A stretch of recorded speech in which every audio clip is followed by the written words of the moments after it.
your tray and leave this street. I will not warn you again. And a food seller from Surulere will never take what belongs to me.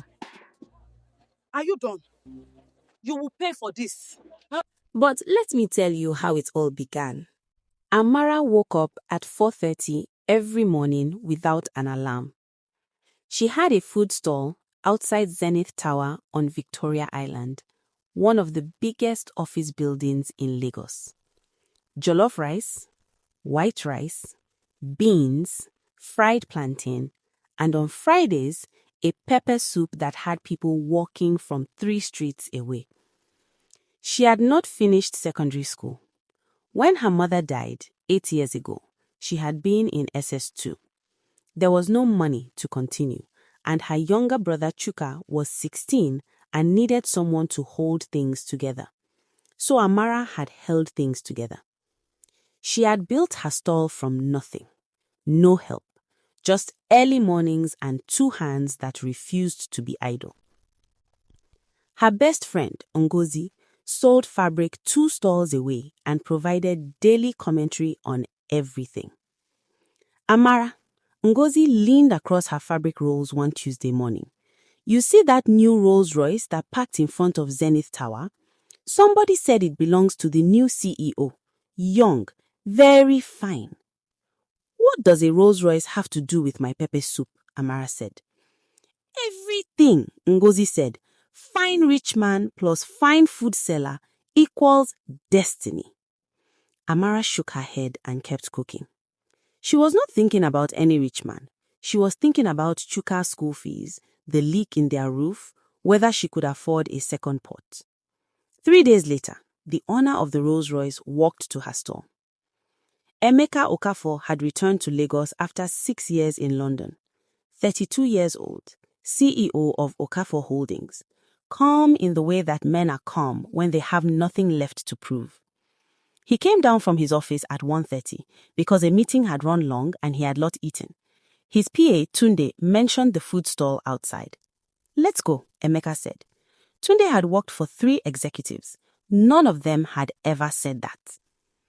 What do you have? Emeka asked. She looked at him once. Jollof rice, stew on the side. You look like someone who watches the oil. He paused. How do you know that? I pay attention, she said simply. He ate standing up, finished quickly, then looked at her. That is the best jollof rice I have eaten in 6 years. 6 years without good jollof, she said seriously. You have suffered. He laughed, a real laugh. I'm Emeka. Amara, she said, already serving the next customer. He walked back inside. Ngozi appeared at Amara's elbow in 10 seconds. That is Emeka Okafor, CEO of Okafor Holdings. Amara looked at her pots. His rice is 2,000 naira, same as everybody else's. Ngozi threw her hands at the sky. Emeka came back the next day, and the day after. By the second week, it was a routine. 1:15, same order, small variations, 20 minutes of conversation. He stared at her. He laughed again. That same real laugh. Tunde told Amara privately one afternoon, I have worked for this man for 6 years. He does not laugh like this. Amara gave Tunde extra plantain and said nothing. She had noticed too. She was not blind, but she also knew what she was. A food seller from Surulere who had not finished school. Some gaps were too wide to cross. She told herself that every morning. She stopped believing it when he asked her to dinner. He took her somewhere quiet in Lekki. She wore her best dress, simple blue, from her cousin's wedding 2 years ago. When she sat down and saw the menu was in French mixed with English, she kept her face calm. Emeka said without making it a thing, the grilled fish is the best here. She relaxed. They talked for 3 hours. About everything. She spoke the way she always spoke, directly, without performance. He listened the way he always listened, like he was keeping her words. When he drove her back to Surulere, he did not make any face at the building with the leaking roof. Thank you for tonight, he said at her door. I should thank you, she said. No, he looked at her.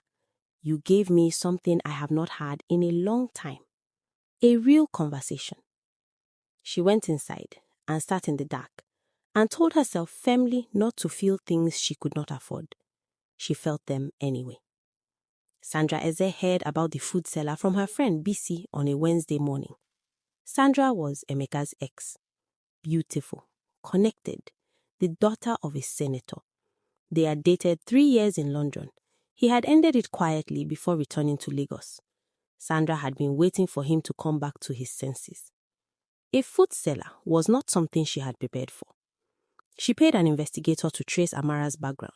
She sent someone to building management to threaten Amara's spot. She paid a blogger to post a story about Amara's arrest. 4 years ago, a false accusation that had been fully cleared, but the record existed. She gathered everything into a brown envelope. Then she walked into Emeka's boardroom. But first, she stopped at the store. She wanted Amara to know what was coming. She wanted to see the fear. So she walked up to the store, picked up Amara's pot of jollof rice, and poured it on the ground. Then she said her piece. Pack your tray, leave this street, stay away from Emeka. And Amara stood there in front of her ruined food and the watching crowd and said, "You are going to pay for that rice." Sandra laughed. "Do you know who I am?" Amara said, "You are nothing but a human."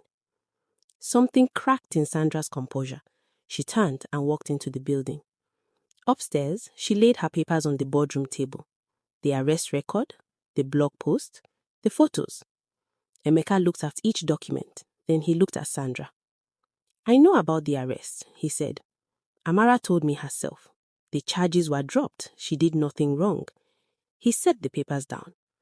"The blog post was traced to a fake account paid for by your card. My team found it yesterday." Sandra's mouth opened. "You poured her food on the ground this morning, in front of her customers, her livelihood." He buttoned his jacket. "I am going to go downstairs and apologize on your behalf, and then I am going to ask her a question I have been waiting to ask." He walked to the door. "She is a food seller," Sandra said. Her voice finally broke. "She has no education, no family name, nothing." Emeka stopped. He turned. "She has never lied to me, not once. Can you say the same?" He left. He came downstairs to find Amara already cleaning up the spilled rice. Calm. He crouched down and helped her. She looked at him. "You don't have to do that," he said. "I know." They cleaned together in silence. When it was done, he stood and looked at her. "I want to ask you something, and I want you to take your time." She waited. "Will you let me love you properly? Not in secret." Amara looked at this man, kneeling on a Victoria Island pavement in his expensive suit, with rice stains on his knee, asking him a question with no performance in it.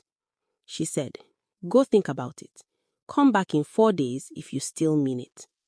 He came back in 4 days and she answered, and Emeka took her to see his mother. It was not simple after that. His mother received Amara with polite coolness. Amara sat in a big Ikoyi living room and answered every question without apology. When his mother asked what she could offer Emeka, Amara said, "I will love him truthfully. I will always tell him the truth, and I will never take what he has built for granted." His mother was not moved. Then one evening, Amara gave Emeka pepper soup to take home. His mother tasted it, and the next day, she called Amara asking for the pepper soup recipe. Amara kept her stall. Even after everything changed, she came back every morning to her pots and her customers. "This is where I built myself," she told Ngozi. "I am not leaving it." Ngozi wiped her eye. "I knew from the first day that man walked here." 1 year after it all began, Emeka came to the stall on a Tuesday morning before the rush. He stood across from her with a small box. She said yes, simply, directly. Ngozi screamed from 2 stores away. The Lagos morning broke open around them. Some people are not recognized by the world until the world is forced to pay attention. Amara had never waited for recognition.